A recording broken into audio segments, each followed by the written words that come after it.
Fala pessoal, professor Douglas aqui. Vamos continuar o nosso estudo de estatística aí, vendo agora as medidas de posição. Só para relembrar, na aula passada a gente viu como organizar e apresentar os dados, certo? A gente viu várias formas de como fazer isso e, em particular, a gente viu como construir um histograma. Eu tenho dois apontamentos para fazer aqui sobre o vídeo passado. O primeiro é o seguinte, né? Esse histograma eu construí no Excel e quando ele constrói, ele já põe as barras coladas aqui no eixo vertical. Então reparem que o eixo horizontal, os dados começam do valor 141. Por padrão, a gente não costuma fazer isso. A forma correta de apresentar os dados, a gente colocaria aqui o eixo começando do zero, né? E como o conjunto de dados começa num número bem alto, a gente põe essa quebra aqui para representar que não tem nenhum dado relevante entre o zero e o primeiro valor que aparece aqui. Então, a forma correta, não colocar colado, a menos que seus dados comecem no zero. A segunda informação importante é que num histograma, todas as barras aqui elas estão grudadas umas nas outras. Por quê? Porque quando uma classe termina, a próxima já começa. Se você não fizer essas barras todas coladinhas umas nas outras, você não vai ter um histograma, você vai ter um gráfico de barras. Vamos usar essa mesma figura aqui para fazer a pergunta da aula de hoje, certo? A pergunta é a seguinte: se eu quisesse representar todos esses dados com um único número, como eu faria isso? Para ajudar a responder essa pergunta, vou jogar esse eixo horizontal aqui, vamos dar uma ampliada nele aqui. Então eu tenho os dados aqui de 140 a 225 e todas as informações elas estavam entre esses dois valores. Se eu quisesse usar um único número para representar todos esses dados, onde ele estaria? Será que ele estaria aqui para a esquerda? Será que ele estaria mais para o meio? Será que estaria mais para a direita? Então essa é a pergunta que a gente vai tentar responder hoje com as medidas de posição. As medidas de posição a gente vai estudar basicamente três aí, que são a média, a moda e a mediana. Só que a gente vai ver elas em três situações diferentes. A primeira, quando os dados não estiverem agrupados. A segunda, quando os dados estiverem agrupados, mas sem intervalos de classe. E a terceira, quando os dados estiverem agrupados, mas com intervalo de classe. Então vamos começar com os dados agrupados. A média é aquela mesma média que a gente aprende no ensino básico, só que aqui a gente vai focar numa notação mais compacta. Então o que está dizendo aqui? A média aritmética, ou simplesmente média, ela vai ser denotada por x barra. Esse x barra é a notação que a gente usa quando a gente está trabalhando num conjunto de dados de uma amostra. Se a gente estivesse trabalhando num conjunto de dados de uma população, a gente usaria a letra grega mi. Se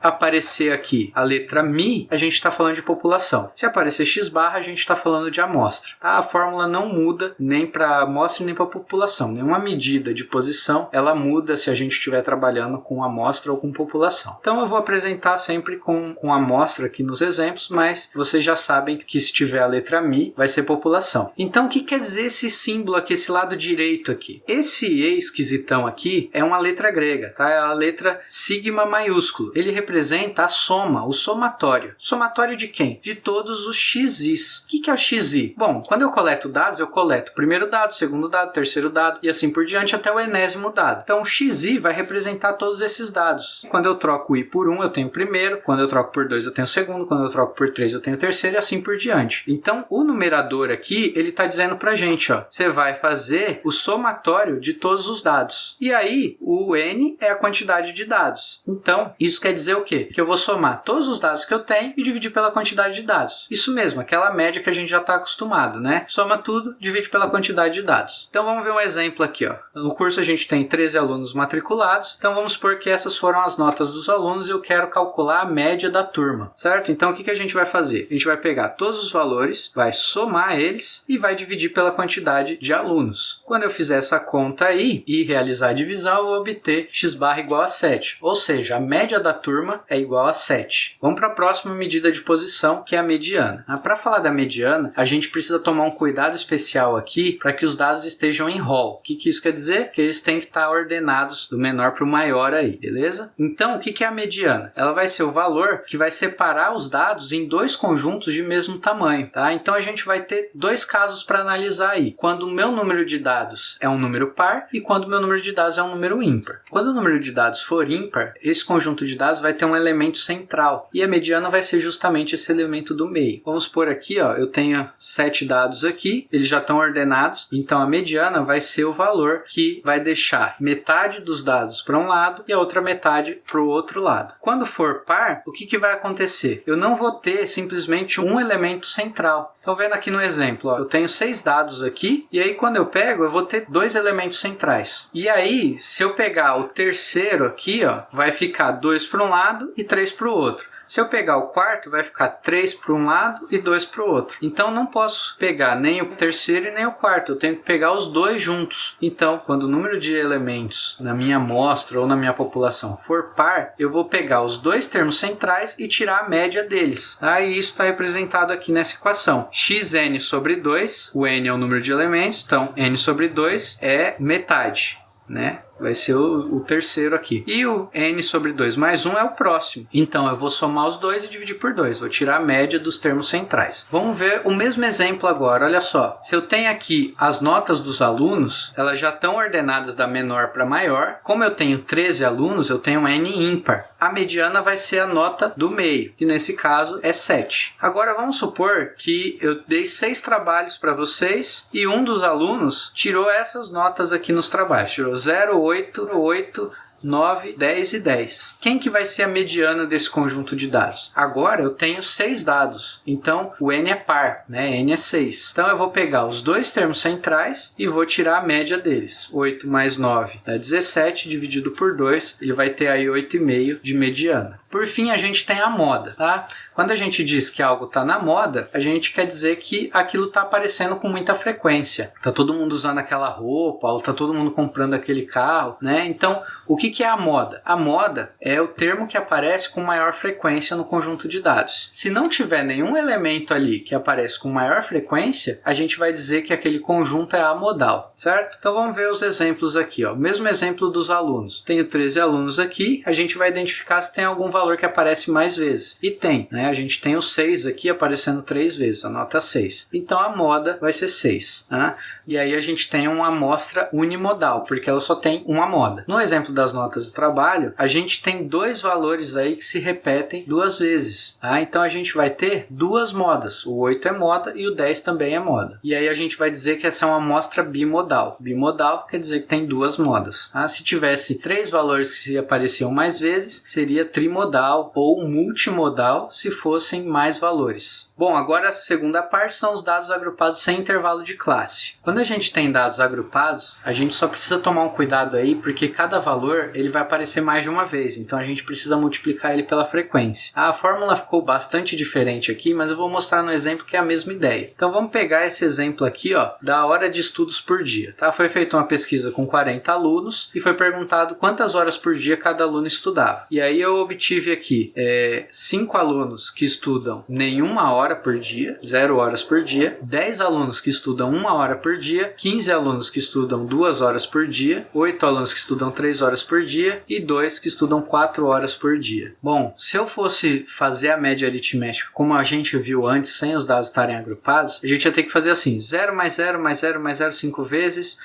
1 mais 1 mais 1 mais 1 10 vezes, ia ficar uma fórmula muito grande. Então a gente escreve de uma forma mais reduzida. Se eu tenho 5 vezes o valor 0, eu coloco 5 vezes 0. Se eu tenho 10 vezes o valor 1, eu coloco 10 vezes 1. E assim por diante. 2 vezes 15, 3 vezes 8 e 4 vezes 2. E eu divido pelo total de dados, que é 40. Fazendo as continhas aí, a gente obtém a média de 1,8 horas, ou 1 hora e 48 minutos. Então, a média, quando os dados estão agrupados, eu preciso multiplicar cada valor pela sua respectiva frequência. Para a mediana, a gente vai usar a mesma ideia anterior. Então, a gente precisa encontrar um valor que divide aí a nossa amostra, o nosso conjunto de dados, em 2 partes com a mesma quantidade de valores. E aí eu vou ter 3 situações. Quando o número de dados é ímpar, quando o número de dados é par e ambos os termos centrais estão na mesma classe, ou quando eles estão em classes diferentes. Bom, vamos ver os exemplos para entender isso melhor. Aqui eu tenho o mesmo estudo, só que eu entrevistei mais um estudante, agora eu tenho 41. Reparem que o número de dados é ímpar, né? Eu tenho 41 estudantes entrevistados. Então, o que eu faço para descobrir qual que é o valor do meio? Bom, eu vou pegar esse número de dados e vou somar 1 e dividir por 2. Quando eu fizer isso, ó, 41 mais 1, 41 142 dividido por 2, 21. Então, o elemento que eu estou procurando é o elemento que está na posição 21. O que eu vou olhar agora? Agora eu vou olhar na frequência acumulada. Por quê? Na frequência acumulada fala quantos dados tem até aquela classe. Então, aqui, na primeira classe, eu tenho 5 valores. Até o fim da segunda classe, eu tenho 15. Já chegou no 21? Ainda não, foram 15 até agora. Na terceira classe, eu tenho 30. Já chegou em 21? Já. Quer dizer o quê? Quer dizer que o x21 está na terceira classe. Então, a gente olha para a frequência acumulada e observa o primeiro valor que é maior ou igual que o número que a gente quer encontrar aqui. Nesse caso, o x21 está na terceira classe e na terceira classe o dado ele é 2, tudo bem? O valor é 2, então a mediana é 2 também. Agora para o segundo caso, né? Quando eu tenho um número par. Então o que a gente vai fazer? Quando a quantidade de dados coletados aqui for par, que é esse caso, né? Eu tenho 24 dados aqui, 24 informações, então o que eu faço para descobrir onde está a mediana? Eu vou pegar esse 24 e vou dividir por 2. O valor que eu encontrar ali vai ser o primeiro elemento que a gente precisa pegar. O segundo é o próximo. Nesse caso aqui eu preciso do x12 e o x13. O elemento que está na posição 12 e o que está na posição 13. Então, de novo, a gente olha para a frequência acumulada. Na primeira classe a gente tem 2 elementos. Até o fim da segunda a gente tem 10. E até o fim da terceira a gente tem 20. 20 é o primeiro número que passa de 12. Então, o 12 vai estar nessa classe, tá? Essa classe aqui vai do 11º, né? A segunda classe ela termina no 10º elemento. A próxima vai 11º, 12º, 13º até o 20º. Então,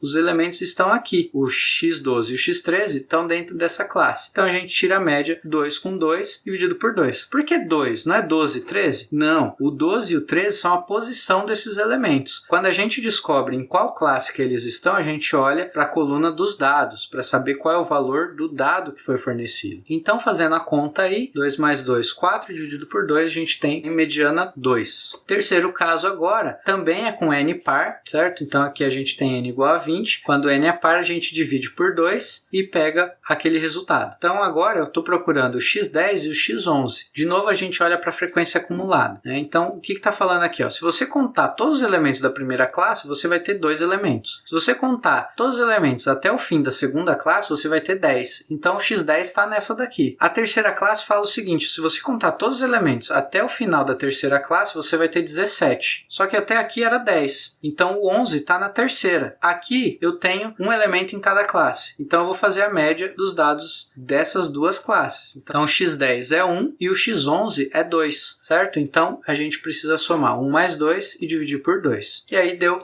mediana igual a 1,5. Repare que nem sempre as medidas de posição são valores que aparecem no nosso conjunto de dados, tá? A gente não tem nenhum valor aqui igual a 1,5, mas a mediana é 1,5. E a gente não arredonda esses dados. Bom, agora a moda é muito simples quando os dados estão agrupados. A moda é o que aparece mais. Em outras palavras, aquele dado que aparece com a maior frequência. Então, eu vou olhar aqui na frequência absoluta qual é o maior valor que aparece. E aí, eu vou ter aqui, ó, na terceira classe, um 15, que é o maior valor. Então, a moda vai ser o 2. Indo agora para os dados com intervalos de classe, a gente vai ver a média, que ela não muda muita coisa. Eu só preciso fazer um passo antes para poder fazer o cálculo. Tá? Porque quando os intervalos estão agrupados em classes, a gente não tem o xi. Então, o xi vai ser o ponto médio de cada classe. Então, vamos ver isso no exemplo. Eu tenho aqui aquele mesmo exemplo que eu usei na aula passada das alturas, né? Quando a gente montou a tabela de frequências lá. E aí, eu preciso criar uma nova coluna aqui para encontrar esse xi para pôr na fórmula. Então, o que eu vou fazer? Eu vou calcular o ponto médio de cada uma das classes. Como que eu faço isso? Eu pego o limite inferior, somo com o limite superior da classe e divido por 2. Então, 141 mais 151 dividido por 2 vai dar 146. Fazendo isso para os outros, eu vou ter ali cada um dos xis que a gente precisa para fazer a conta. Tá?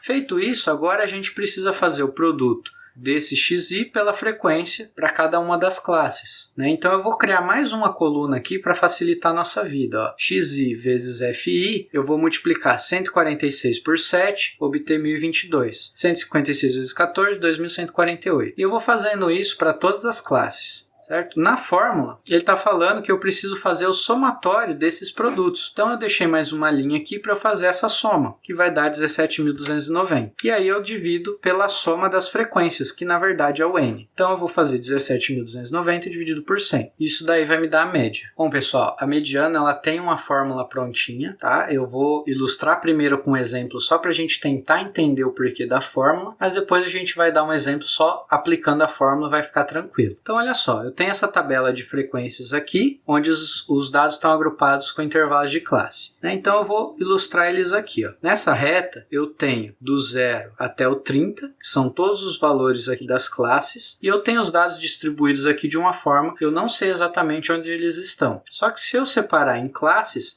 eu vou ter aqui na primeira classe 4 valores, na segunda eu tenho 9, na terceira eu tenho 11, aqui 8, 5 e 3, certo? Só que em cada classe eu ainda não sei exatamente onde estão esses dados. Então aqui eu tenho a frequência de cada classe, eu posso apresentar as frequências acumuladas da seguinte maneira, ó. Na primeira classe aqui eu tenho 4, da primeira até o fim da segunda eu tenho 13, até o fim da terceira eu tenho 24, 32, 37 e os 40 dados se eu contar todas as classes. Então agora eu preciso calcular a mediana, a gente está querendo encontrar a mediana. Para isso, primeiro a gente tem que descobrir em qual classe que ela se encontra. Como eu tenho 40 dados, eu vou dividir aí a minha frequência absoluta por 2, certo? Então eu tenho 20. Então 20 ele está em qual classe? Se eu contar até o final da segunda, eu tenho 13. Se eu contar até o final da terceira, eu tenho 24. Então 20 ele está na terceira classe. A classe que obtém o valor do meio a gente chama de classe mediana. Então olha só, a mediana está nessa classe mediana aí, em algum lugar. Para saber onde, eu vou pegar uma fração dessa classe. Eu sei que o 20 está ali. Então eu vou tirar os dados anteriores, que não me interessam, que é a frequência acumulada da classe anterior, e vou dividir por 11, que é a quantidade de dados que eu tenho naquela classe. Bom, feito isso, agora eu só preciso multiplicar pelo tamanho do intervalo, que é 5 aqui, né? Do 10 ao 5 eu tenho 5 unidades de tamanho. E aí, esse resultado é o resultado que eu preciso somar no meu limite inferior para obter a minha mediana. Vamos ver um exemplo onde eu vou mostrar a fórmula e aplicar ela para ficar bem tranquila essa ideia. Então a fórmula é esse bicho feio aqui. Aqui na direita eu tenho de novo o exemplo das alturas. Vamos ver o que quer dizer cada símbolo ali naquela fórmula. Então olha só, o somatório aqui, esse sigma de Fi sobre 2, ele é a metade da soma das frequências. Até aí tudo bem. O Fzão ante aqui é a frequência acumulada anterior à classe mediana. Então quando a gente calcula o somatório das frequências aqui e pega a metade, a gente descobre em qual classe que está a mediana. Essa classe é a classe mediana. O Fzão ante é a frequência acumulada anterior a essa classe. O F estrela é a frequência absoluta da classe mediana. O H estrela é a amplitude no intervalo da classe mediana. E o L estrela inferior é o limite inferior da classe mediana. Então tudo que tem estrela é relativo à classe mediana. Então vamos lá, vamos descobrir o que é cada um desses valores. Primeiro, o que a gente faz? Pega a soma das frequências, que é o nosso N, e divide por 2. A gente tem 50. Então eu vou olhar aqui na frequência acumulada qual é a primeira classe onde aparece o 50 ou passa de 50. Aqui eu tenho 7, 21, 46, está perto, mas não chegou ainda. 73 passou. Então essa daqui é a classe mediana. Então já sei aí qual é a classe mediana. O F anterior é a frequência acumulada da classe anterior. Então é 46. O F estrela é o 27, que é a frequência absoluta dessa classe. O H é a amplitude da classe aqui. Então do 171 a 181 é 10. E o limite inferior é 171. Agora é só jogar todos esses valores na fórmula. Então, substituindo tudo, a gente vai ficar com 171, que é o limite inferior, mais a metade da soma das frequências, que é 50, menos a frequência acumulada da classe anterior, a classe mediana, dividido pela frequência absoluta da classe mediana, vezes 10, que é a amplitude da classe mediana. Fazendo os cálculos, aí a gente encontra a mediana igual a 172,48. Por fim, a gente tem a moda, tá? Que a gente vai calcular aí a moda bruta. A moda bruta vai ser a média entre os limites inferior e superior da classe modal. O que é a classe modal? É a classe onde eu tenho a maior frequência, beleza? A gente vai calcular com essa formulinha. Tá? A gente vai pegar o limite inferior da classe modal, somar com o limite superior da classe modal e dividir por 2. Tem outras formas de calcular isso daí, tá? Uma das mais utilizadas aí é a fórmula de Zuber, mas a gente não vai abordar ela aqui. Vamos calcular a moda agora do mesmo exemplo que a gente já está calculando tudo. A gente já sabe que a moda é o limite inferior mais o limite superior da classe modal. A classe modal é a classe que tem a maior frequência. A classe que tem a maior frequência é essa que tem frequência 27 aqui. Então eu preciso pegar o limite inferior, que é 171, somar com o limite superior, que é 181, e dividir por 2. Fazendo a média aí, a gente obtém 176. Bom, pessoal, era isso. Eu vou colocar aqui agora no final alguns lugares onde a gente emprega cada uma dessas medidas de posição que eu falei.